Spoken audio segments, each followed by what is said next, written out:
वहाँ चोरी होती है। जहाँ कलयुग का असर ज़्यादा है वहाँ दुराचार, व्यभिचार, वहाँ हत्या, वहाँ मर्डर, वहाँ बेईमानी, वहाँ घुसखोरी ज़्यादा होती है। याद रखना, जिस पर कलयुग सवार है वही ज़्यादा ये काम करता है। और जब भगवान के जाने के बाद में कलयुग आ गया और आने के बाद में कलयुग अपना प्रभाव दिखाया। अरे प्रभाव दिखाना भी चाहिए, हर लोग यहाँ अपना प्रभाव ही दिखाते हैं, याद रखना।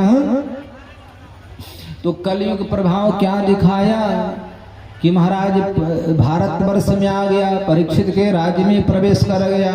और जब ये पता चला राजा परीक्षित को कि हमारे राज्य में कलयुग आ गया, तो कलयुग को पकड़ने के लिए राजा परीक्षित दिष्टो दिग्विजये राज्ञा दीनवच्छरणं गतः न मया मारणीयोऽयं सारंग इव सारभुक।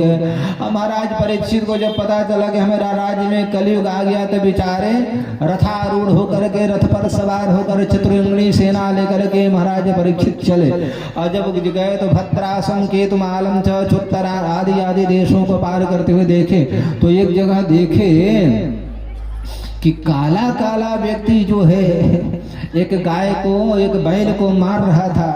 अब बैल के 3 पैर टूट गए थे और चौथा पैर मारकर तोड़ने का प्रयास कर रहा था। और उसी समय महाराज परीक्षित ने देख लिया, कौन है रे दुष्ट, कौन है तू? कस्ते कृष्ण गते दूरे, भगवान श्री कृष्ण के जाने के बाद में क्या समझते हो? तुम्हारे अत्याचारियों पर कोई दंडित करने वाला कोई नहीं है क्या?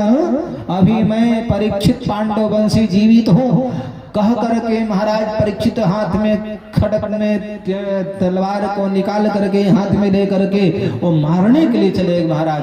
और जैसे कलयुग को मारने को तैयार हो और गर्दन काटने को तैयार हो गए, उसी समय कलयुग बेचारा त्राहिमाम त्राहिमाम त्राहिमाम करके महाराज परीक्षित के चरण में पड़ गया। पैर स्पर्श कर लिया, पैर छू लिया। दीनवच्छरणं गतः न मया मारणीयोऽयं। महाराज परीक्षित के चरण पकड़ लिया, दीन की तरह बेचारे जाकर के शरणागत हो गया। अब बोले कि न मया मारणीयोऽयं, प्रभु हमको मारिए मत। अब राजा परीक्षित भी बोले कोई बात नहीं भाई, न ते गुणाकेशय शोधराणाम्, न ते गुणाकेशय शोधराणाम्, बद्धाञ्जलिर्वै भयमस्ति किंचित्, न वर्तितव्यं भवता कथञ्चन, क्षेत्रे मदीये त्वमधर्म बंधु। राजा परीक्षित का चरण छू लिया, कलयुग जाकर के जब स्पर्श कर लिया तो महाराज के बुद्धि बदल गई, याद रखना। इसलिए हर व्यक्ति से स्पर्श नहीं करना चाहिए, हर व्यक्ति से पैर भी नहीं छुआना चाहिए, हर व्यक्ति के हाथ के खाना पीना भी नहीं चाहिए, याद रखना, बड़ी सा बात है। और छुएगा तो छूने का भी असर पड़ जाता है। एक फूल होता है जिसका नाम छुई मुई होता है, देखे उसको आप स्पर्श करेंगे और जैसे स्पर्श करेंगे तो कुम्हला जाती है ना, उसको छुएंगे, छूने मात्र से वो बेचारे सूखने लगती है, तो उसका नाम ही छुई मुई। तो भाई मेरे ऐसे संसार में बहुत सारे लोग ऐसे हैं जो आपको स्पर्श कर देते, स्पर्श का भी बड़ा प्रभाव पड़ जाता है।